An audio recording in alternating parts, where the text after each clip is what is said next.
will ascend to the heavens and raise my throne above the stars of God. Who are we talking about? The dragon, the devil, Satan.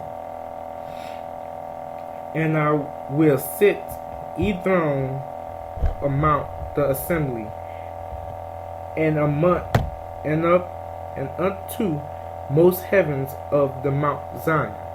So basically, let me tie these two in together. Satan was therefore called Lucifer. According to history, Lucifer was the head of the choir. All the music in heaven, he's the one who directed it. So, the choir director, let me just say that, the choir director, he was the choir director in heaven, for those of y'all who doesn't understand me. And he said in his heart, you know what, I'm going to try to make myself bigger than God. I'm going to go ahead and I'm going to take over. I think I can run this better than what God can do, you know, so let me go ahead and try to run this. Now, God being all-knowing and knowing everything before anything happens, he said, oh no, I'm definitely not going to have this. There's going to be nobody who's going to take over me. So, God's so mighty. He said, you know what, I'm not even the one who's going to handle this. Satan, you going to handle this. I mean, not Satan. Michael, handle that lightweight. So fine, Michael put on his Vaseline on his fist. He put on his Timberlands. And he said, listen, Satan, you got to go. Satan didn't want to give up, wouldn't go without a fight. So his homeboys and Michael's homeboys, they went at it and fought. Michael did a roundhouse kick, kicked them down straight to earth, and now that's how we live in sin today.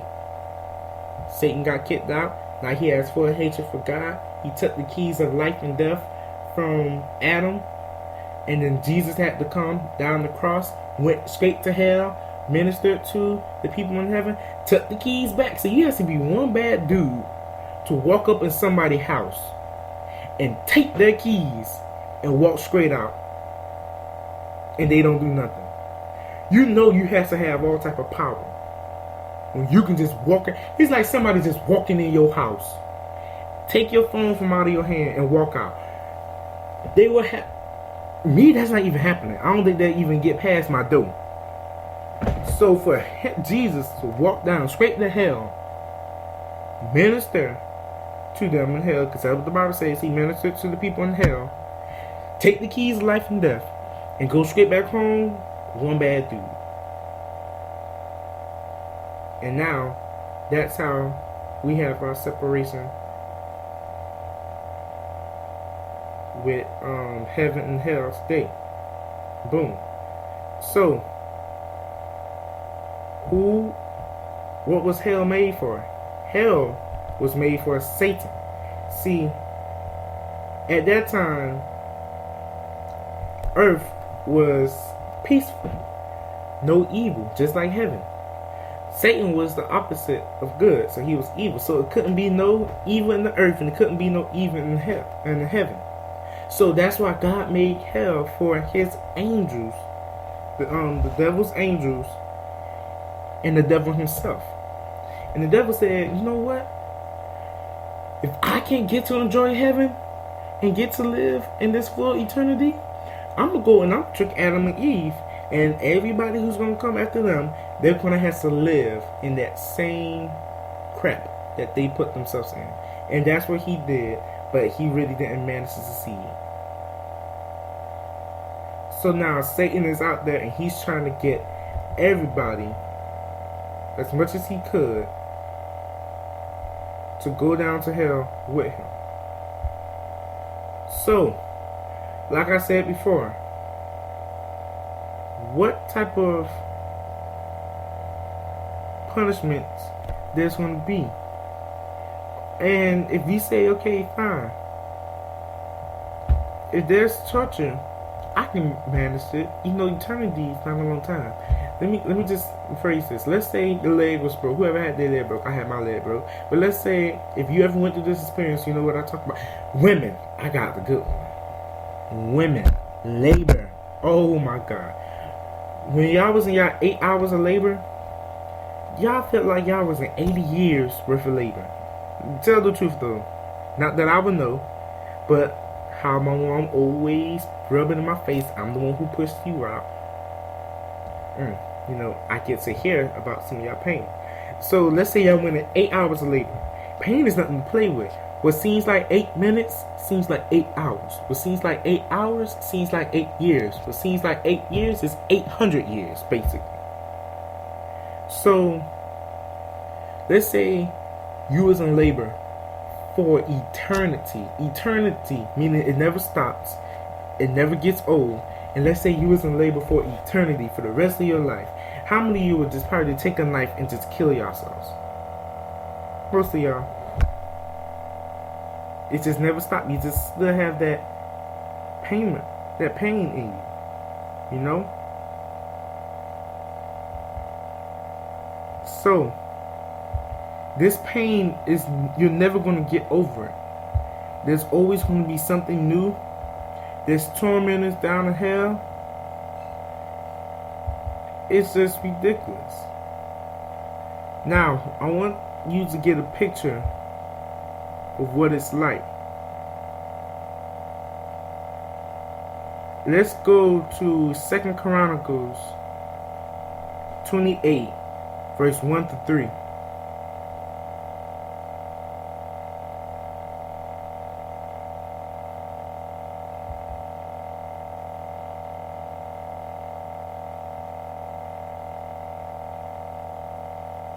Second Chronicles 28, verse 1 through 3. And it says, oh Lord, Ahaz was 20 years old when he began to rule and reign. And he reigned 16 years in Jerusalem. He did not do what was right in the eyes of the Lord, and his father David has done. But he walked in the ways of the kings of Israel. He even made mental images of the Baals, something like that. And he made offerings in the valley to the son of Hinnom, and burnt his sons as an offering according to the ambitions of the nations of whom drive out of the people of Israel. So basically this man was on his way to hell. And his sons burnt up. So imagine how cool that is. Somebody sitting there burning you up. Just imagine that. You just getting burnt up. You thought these people were your friends, but now he's burning you up. So now, we're going to talk about some of the tortures. The tortures will be physical. Luke chapter 16 verse 24 says, and he called out, Father Abraham, have mercy on me, and send Lazarus to dip the end of his finger in water and cool my tongue, for I am in agony in this flame. He's in agony. Now, at this time, Jesus was telling the story of the rich man Lazarus and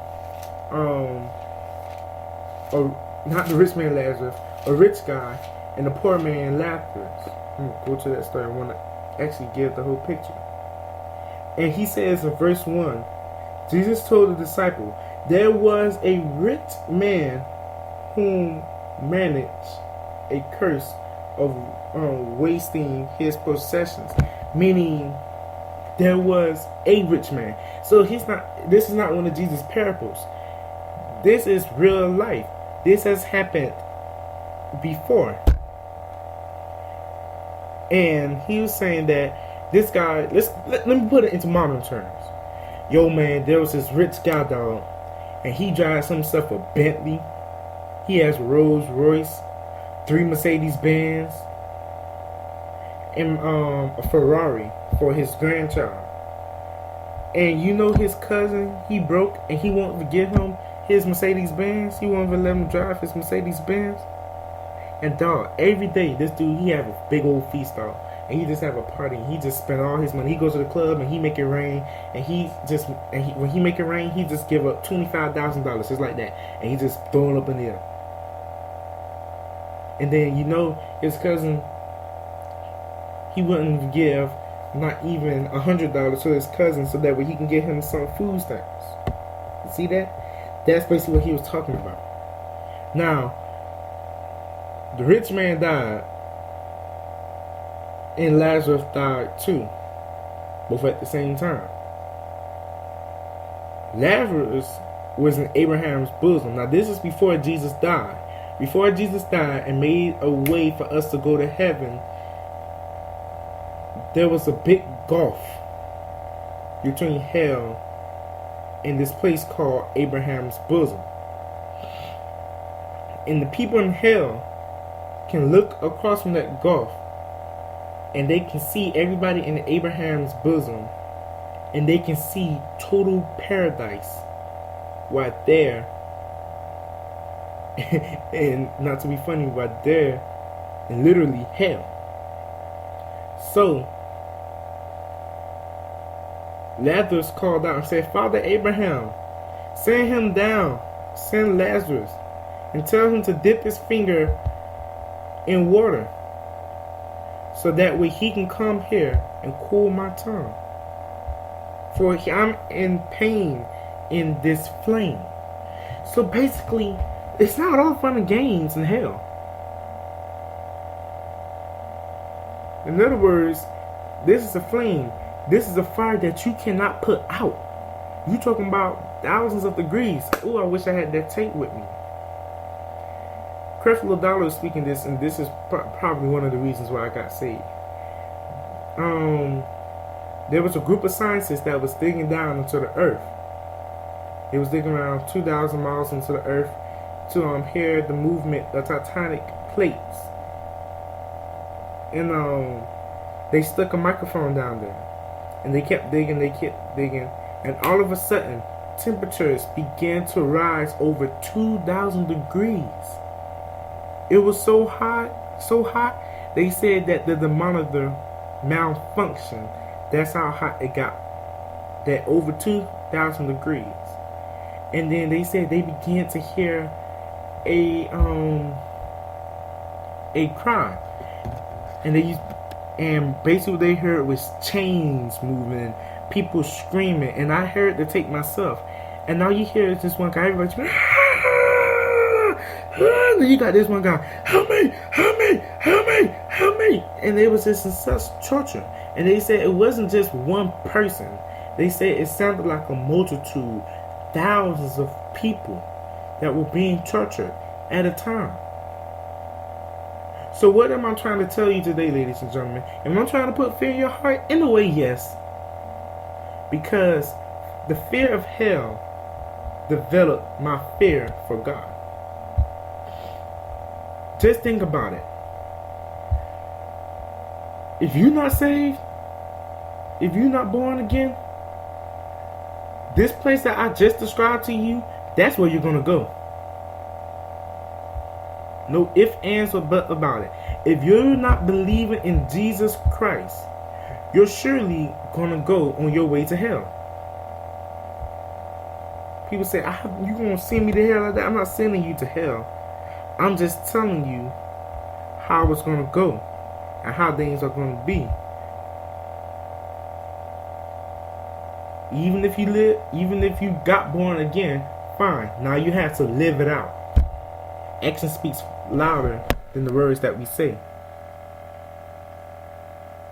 So, tomorrow, next week, we're going to continue on it.